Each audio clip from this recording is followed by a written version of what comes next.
We've all seen skyscrapers, those massive buildings that stretch high into the sky, dominating city skylines around the world. They're the ultimate symbol of progress, showing just how far we can push the boundaries of architecture. But what if, instead of building up, we started digging down? That's where the concept of Earthscrapers comes in, a groundbreaking concept that flips traditional architecture on its head. Imagine, instead of towering high into the clouds, it sinks deep under the earth. It's a wild idea, right? But could it actually work? Could living underground be a better way to save our planet from natural disasters? Would we still get fresh air and sunlight? In today's video, we'll discuss the world of Earthscrapers and see if these underground cities could really become a reality. A question might often come to mind: who's the mastermind behind this Earthscraper concept? Let me share it with you. Back in the 1930s, Japanese engineers came up with an idea that was way ahead of its time: an inverted skyscraper. They called it the depth scraper. Instead of reaching up into the sky, this structure would go down into the ground, forming a massive cylindrical hole with living spaces all around it. This design wasn't just for show, it was a serious response to the devastating 1923 earthquake that rocked Tokyo and Yokohama, causing massive destruction and loss of life. The engineers believed that by building underground, the depth scraper could protect its residents from the violent shaking of future earthquakes. Their thinking was that if the building structure was deep underground, it would move in sync with the Earth's vibrations, preventing the kind of catastrophic damage that above-ground buildings often suffer during big quakes. It's a fascinating concept that shows how innovation can spring from even the darkest moments. The design has a 35-story building, but instead of reaching for the sky, it's going deep underground. There's just one floor above ground where you'd enter and take an elevator down to your specific floor. Fresh air? No worries. They've got that covered with ventilation in each suite, ensuring a steady flow of clean air throughout the building. And what about daylight in a place like this? That's where things get clever. A massive mirror, angled just right into a 45-foot wide shaft. It'll catch sunlight and bounce it through the building's windows. To make sure every unit gets its fair share, they'll use prismatic glass to evenly spread the light across the rooms. Imagine living or working in a building where most of the floors are underground. But this isn't about prepping for the end of the world, it's about delaying it. These innovative structures are designed to be more efficient and environmentally friendly, helping to protect our planet. But here's the big question: what would it actually take to build one of these underground projects? It's not just about digging deep, it's about creating a whole new way to live and work that could seriously change how we think about space and sustainability. So, here's the thing. Architects and engineers have been toying around with the idea of an underground skyscraper, and not just because it sounds futuristic and cool. These buildings could actually tackle some big challenges we're facing right now, and it might even help save our planet. Our cities are getting packed as more people move into urban areas, and with a global population that just hit 8 billion, city planners are feeling the pressure.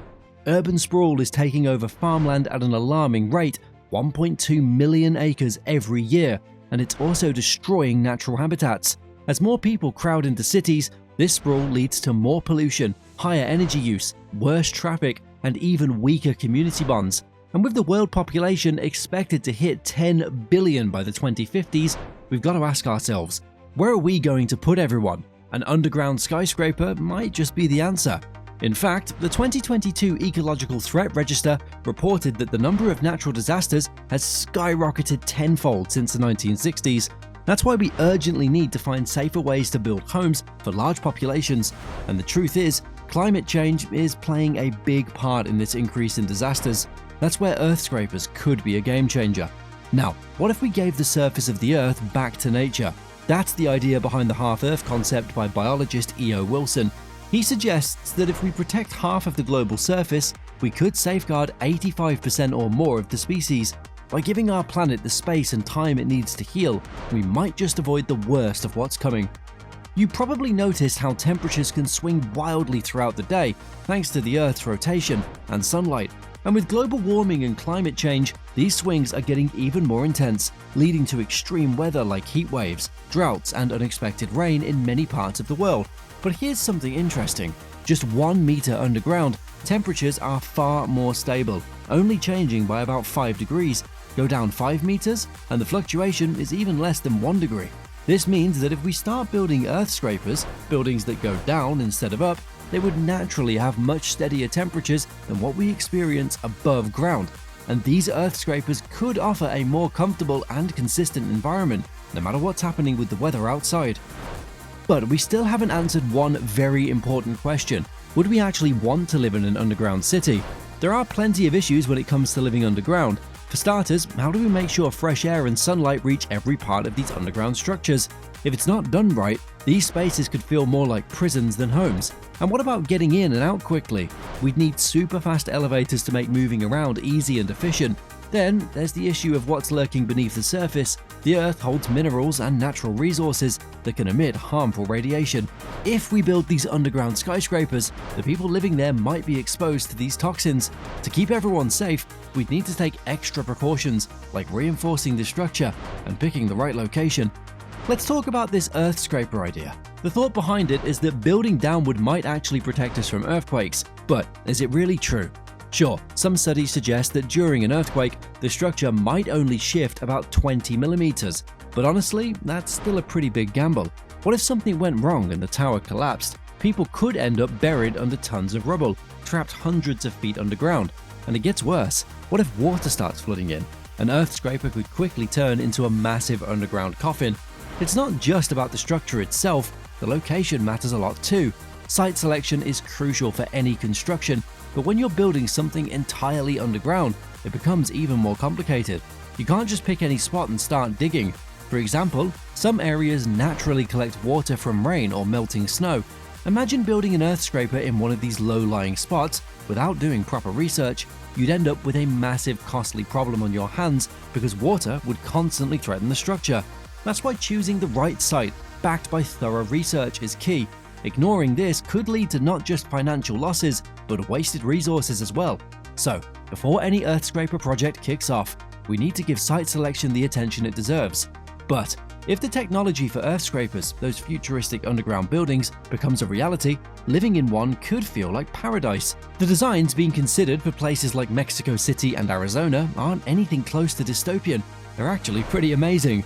The experts who wrote that paper in Smart Cities and Construction Technologies shared some thoughts on whether we might see these Earthscrapers in our lifetime. They believe that we need to dig deeper into how earthquakes affect underground structures, especially to ensure these Earthscrapers would be safe from seismic activity. But here's the exciting part. With the rapid advancements we're seeing in software and material engineering, they think construction on these incredible structures could possibly kick off by 2050. So, what's the price tag? Well, from what we've seen so far, each of these buildings could cost around $1 billion, and that's just for one.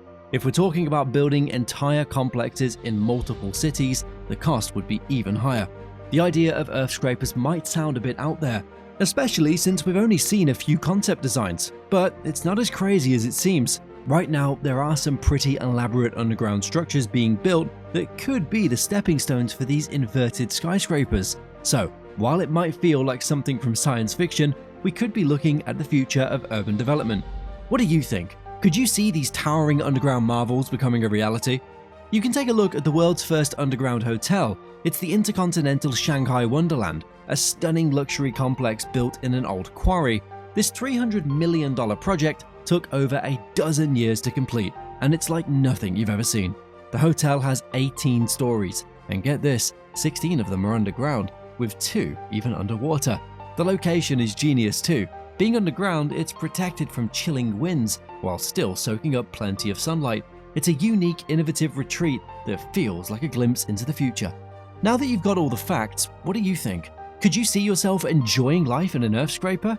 Do you think our cities might eventually need to move underground? Share your thoughts in the comments, and while you're here, don't forget to hit that bell, like this video, and subscribe to stay updated on more mega projects that could change the world. See you next time.